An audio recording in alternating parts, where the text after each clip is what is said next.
Começando então com o Sérgio, de onde surgiu essa admiração pela NASCAR, pelo estilo da corrida e, enfim, o vínculo com a categoria? Sérgio. Bom, eu vou dizer o que eu gosto da NASCAR, tá, Carlos?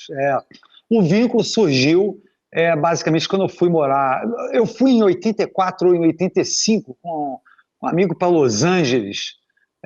Eu tinha 20 e poucos anos, 26, sei lá, alguma coisa assim, 25, 26, e vi uma corrida lá, não ao vivo, mas vi na televisão ali, espetacular, fiquei fascinado ali.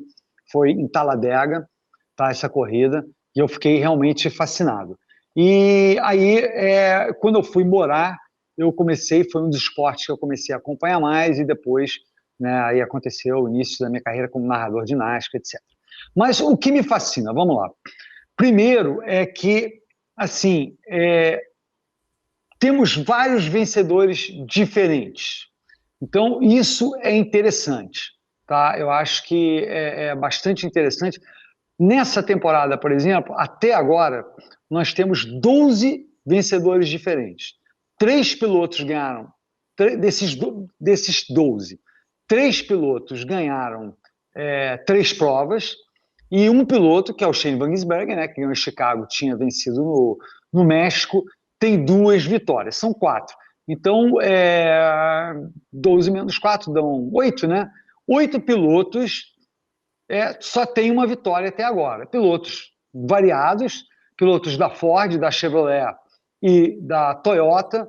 Ao contrário de um mito que muita gente tem, os motores são diferentes, há uma diferença. Agora, com esse novo carro, realmente os carros são padronizados, basicamente. É possível fazer alguns ajustes, mas são padronizados. Mas a Xfinity Series e a Truck Series...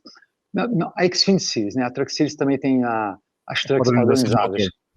Mas a Xfinity Series não são padronizados, e até alguns anos os carros da Cup, da categoria principal, também não eram padronizados. Evidentemente, tem parâmetros, são parecidos e tal, mas eram feitos de maneira diferente. Há muita tecnologia envolvida. Eu acho que vocês viram isso. Sim. Quando vocês visitaram a 2311 com a orientação, não, né?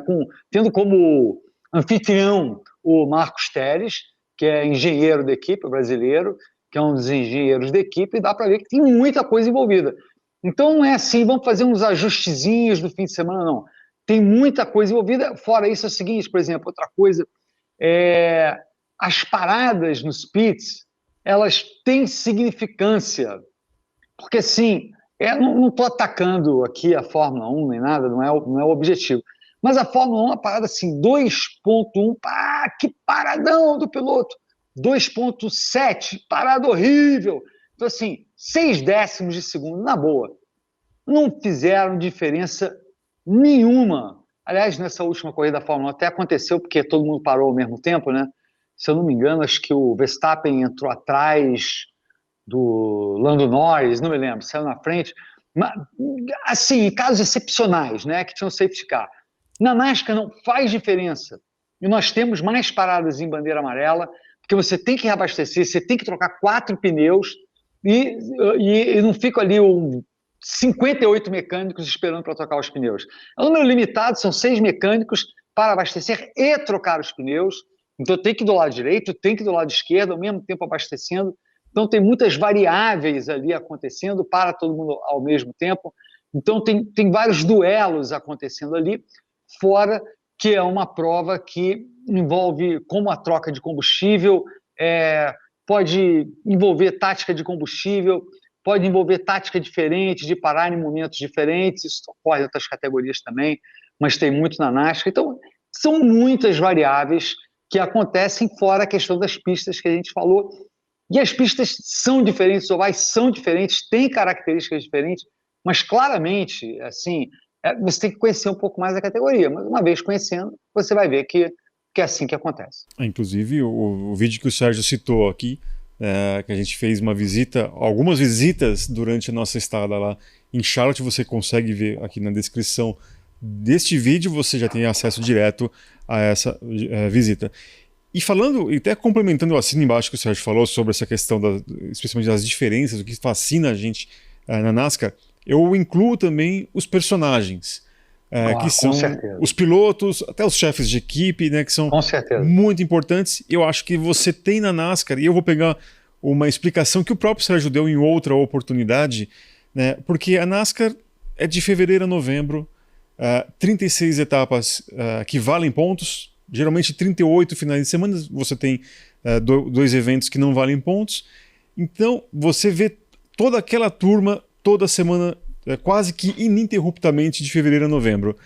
Então você... E mesmo nos eventos que não valem pontos, via de regra, tem alguma coisa nova sendo testada. Exatamente, então tem um formato diferente e tal. Sai briga mesmo nos formatos. Então assim, você tem os personagens, os pilotos, você tem o cara que é um vilão, é um Dick Vigarista, o cara que é um bonzinho, o cara que é o esperto. Tem o falso bonzinho, tem o falso... Exatamente. Então você tem todos esses... Você tem uma gama de personagens muito grande, e não agora, há muitos anos, basicamente desde o início da história da categoria, né? Então, como você tem uma variedade grande de personagens, você tem uma variedade grande de histórias que são contadas semana a semana. É basicamente uma grande série que você tem capítulos, né, todo domingo, ou sábado à noite, enfim, mas todo fim de semana você tem um novo capítulo. E essa história vai se desenrolando até o grande finale, que é a última etapa, que nesse ano ainda é em Phoenix, ano que vem muda, volta a ser... E garantia de ter disputa por título até a última etapa, né? Acho que até vale rapidamente, para quem porventura não conhece a categoria, a explicação do formato, que não é um campeonato de pontos corridos como é o da Fórmula 1, né? São 36 etapas valendo pontos, como eu disse, as 26 primeiras são classificatórias, quem vence basicamente, explicando por cima, quem vence se classifica para esses playoffs, essa fase final, e aí a partir das últimas 10 corridas são eliminatórias. A cada 3 provas, os últimos 4 dos 16 classificados são eliminados. E na última etapa, na grande final, obrigatoriamente 4 pilotos chegam em igualdade de condições. Quem chegar à frente na última corrida é o grande campeão. À frente entre os 4. Entre os 4, exatamente. Corre todo mundo. Independente de posição. Corre todo mundo, né? De 36 a 40 pilotos. E aí, entre esses 4, quem chegar à frente é o grande campeão. E aí traz uma tensão, uma emoção, porque durante os playoffs, inclusive, você fica naquela expectativa, quem vai entrar, quem vai se classificar ou não. Então é uma loucura em relação aos nervos dos pilotos, dos fãs e de todo mundo que acompanha, né? E na grande final, aquela tensão de saber quem que vai ser o grande campeão da temporada. Agora, pode falar, Sérgio. Perdão, Eric, eu só complementaria que na temporada regular, né, como a gente chama, os pilotos podem se classificar por pontos também. Se tivermos menos de 16 pilotos vencedores, por exemplo, 13, 3 se classificam por pontos, tá? Então isso é importante. E nos playoffs, uma vitória vale a passagem para a fase seguinte. Ou seja, o piloto chega em último em 2 provas, vence a seguinte, vence a terceira, né, de cada fase dos playoffs, ele se classifica, mesmo que ele esteja em último dos pontos, tá? Então, assim, sempre tem essa possibilidade de um piloto que foi mal nas 2 primeiras provas se recuperar e avançar. Então, e não é injusto no sentido de que vitórias, com exceção da última etapa, que é decisiva para o título, vitórias e vencer estágios, né, que a prova é dividida em 3 estágios, nos 2 primeiros estágios, vencer estágio 1 ou estágio 2, ou vitórias dão pontos extras para os pilotos. Então, um piloto que ganhou 5 vezes durante a temporada regular, ele começa na frente, ele tem uma vantagem, ele tem uma chance maior de chegar na final. Aí vai dizer, é certo que ele chegue na final. Não, não. Já aconteceu de pilotos que venceram várias vezes na temporada regular e não chegaram à final, porque foram mal nas provas que antecederam a final. Então, há sempre essa imprevisibilidade.